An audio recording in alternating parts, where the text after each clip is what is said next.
Guni-Guni TV.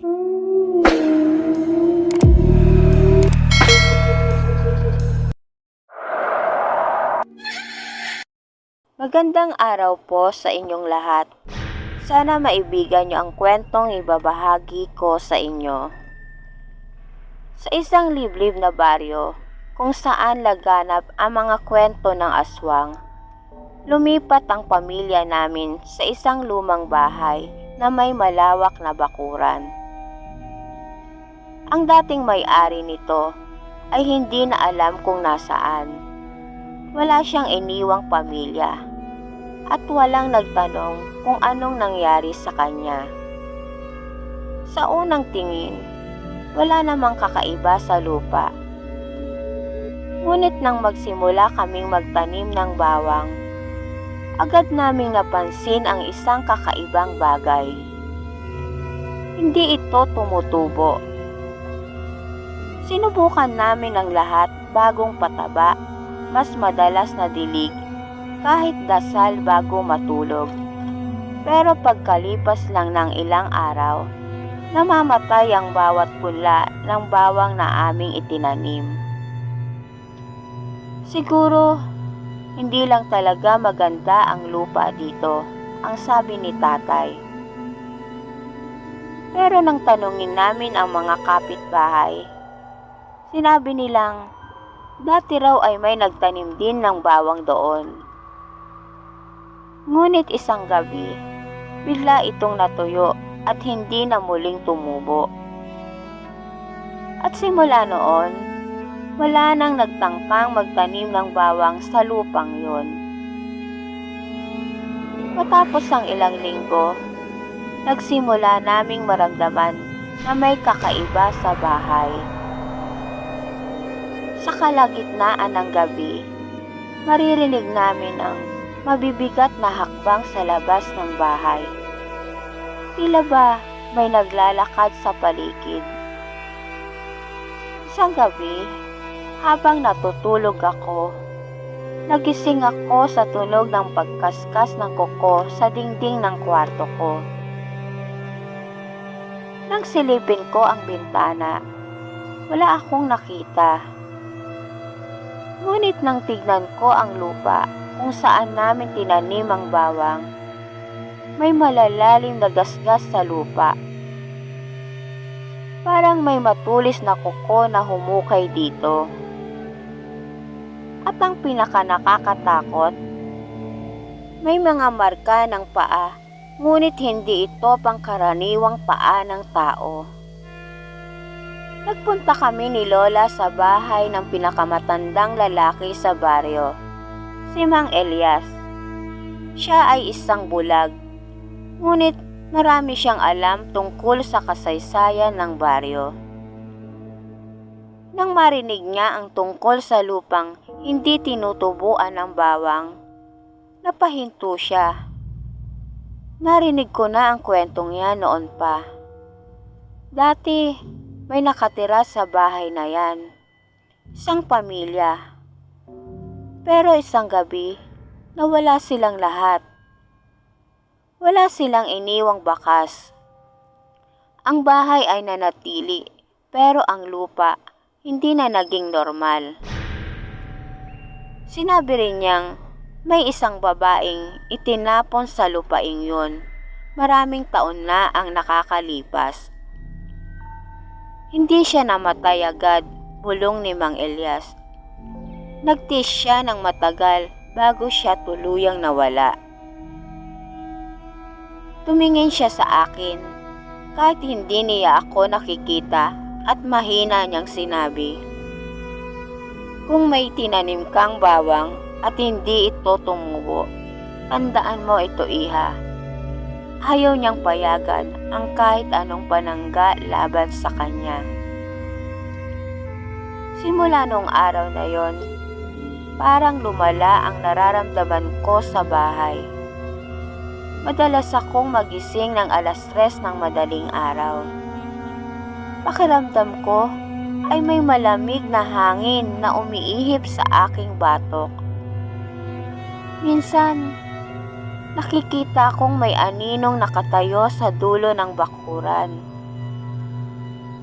Mahaba ang buhok nito at nakasuot ng punit-punit na damit. Isang gabi, napansin ko ang isang bagay na halos magpatigil sa tibok ng puso ko.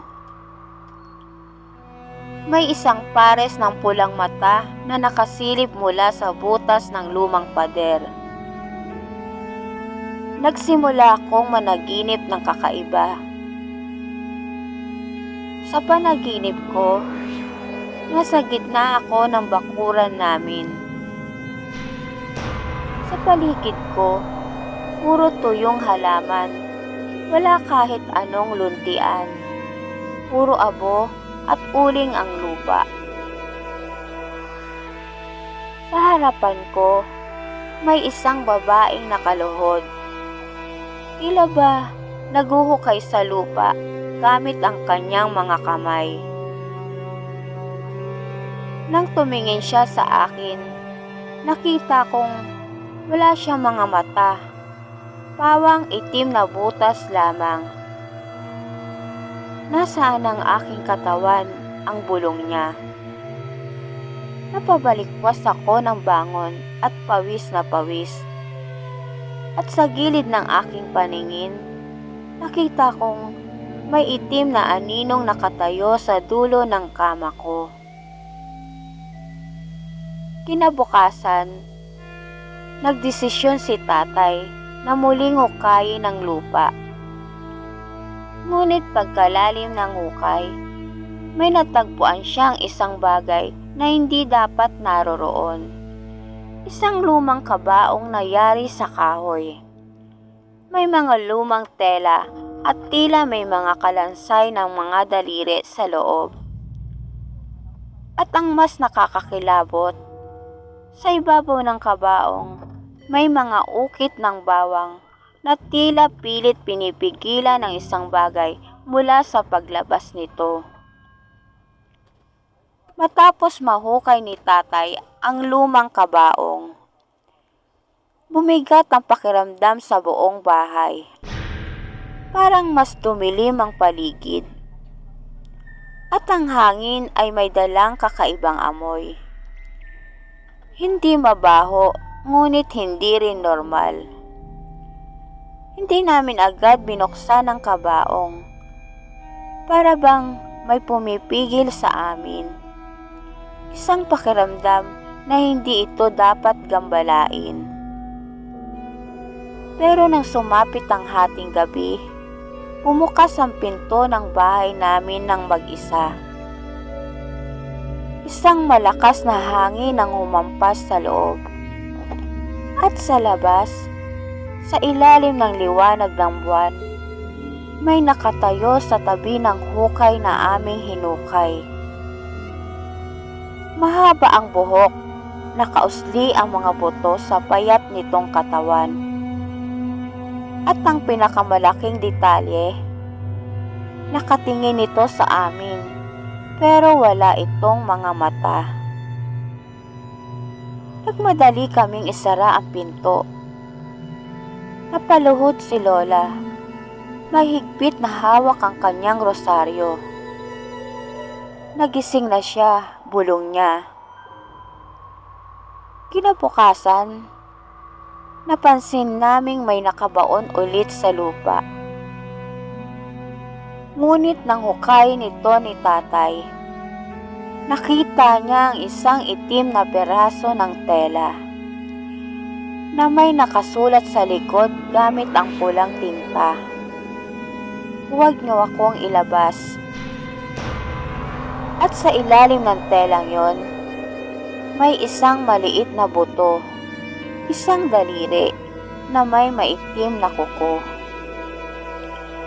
Doon ko naintindihan ang kabaong na hinukay namin. Hindi yun para sa kanya, iyon ay isang kulungan. At sa paggalaw namin sa lupa, tila nakalayang muli ang nilalang na matagal nang nakakulong doon. Wala kaming magawa kundi humingi ng tulong. dinala kami ng isa naming kapitbahay sa isang matandang albularyo na nakatira sa dulo ng baryo, si Kapilisa. Pagkapasok namin, tila naaninag niya agad ang bumabalot sa amin. Hindi kayo dapat nag-usisa, anya. Ang nakahimlay sa lupaing yan ay isang nilalang na hindi na dapat nakakalaya. Sinabi niyang isang babaylan ang nilibing doon noon pa. Isang babaeng pinarusahan ng mga matatanda sa baryo dahil pinaghinalaan siyang kumakain ng laman ng tao. Hindi siya ordinaryong aswang, bulong ni Kapilisa. Siya ang tinatawag nilang manunubo. Isang nilalang na may kakayahang lumipat mula sa isang anyo patungo sa isa pa. Kaya hindi tumutubo ang bawang. Ayaw niyang may magtanim niyan sa ibabaw ng kanyang libingan.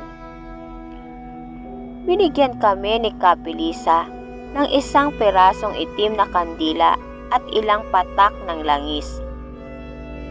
Sa susunod na sumapit ang 3:00 ng madaling araw, sindihan niyo ito sa harapan ng kabaong. Ngunit tandaan niyo ito, huwag kayong titigil sa pagdarasal. Kahit anong marinig niyo, kahit anong makita niyo, huwag kayong bibitaw. Kinagabihan, ginawa namin ang sinabi ni Kapilisa. Sinindihan namin ang itim na kandila sa harapan ng kabaong. Inikot ito ni Lola ng 3 beses habang bumubulong ng panalangin.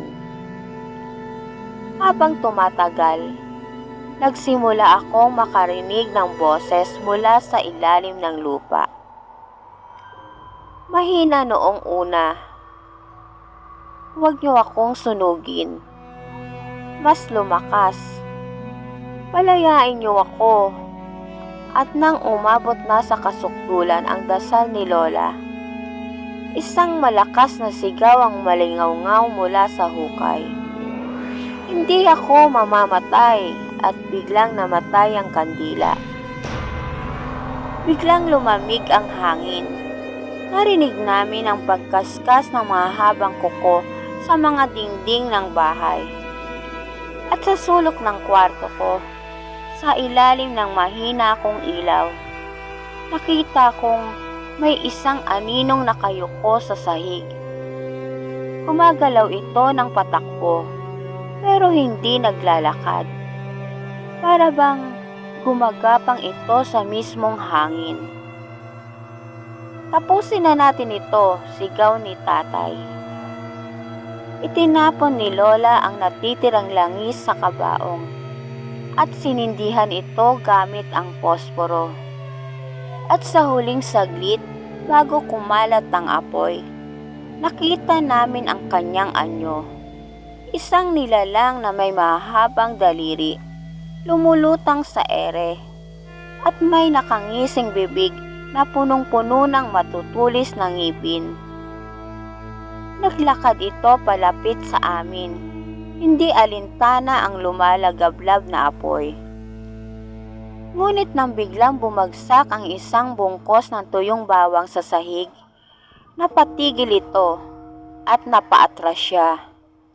At nang ganap ng lamunin ng apoy ang kabaong, isang nakakakilabot na sigaw ang malingaw-ngaw sa buong baryo.